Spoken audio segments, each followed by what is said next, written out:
Hello guys! Maggagawa na tayo ng lumpiang pusit. Wow!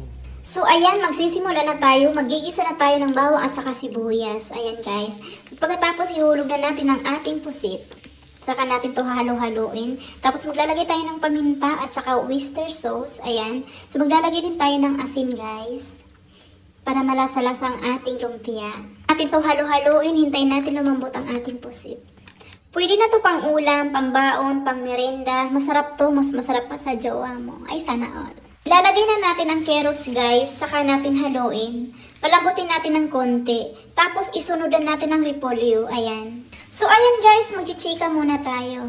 Sabi ng mga kapatid ko at auntie ko, masipag daw ako magluto. Food is life eh, masipag ako lumamon. So tapos, pwede na daw ako magkarinderya. Sana nga, di ba?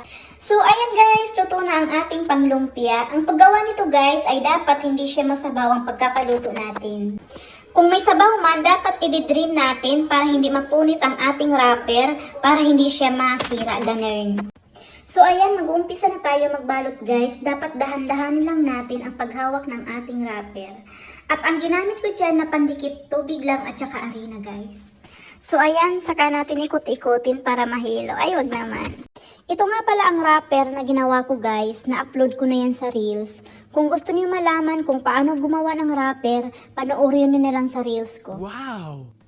So ayan, same process lang ang gagawin natin guys. So minsan, pag nalulungkot ako, gumugulong at binabalot ko na lang ang sarili ko sa kumot. Iniisip ko na lang na lumpia ako. So ayan na ang ating nagawang lumpia guys, malapit na matapos. So ayan, finally, tapos na lahat ang ginawa natin guys. So magpapainit na tayo ng mantika, tayo magluluto na. Let's go! So ayan, ihulog na natin ang ating lumpia. Dahan-dahan lang guys, baka matalsikan tayo. Ay, ako lang pala, mandamay pa.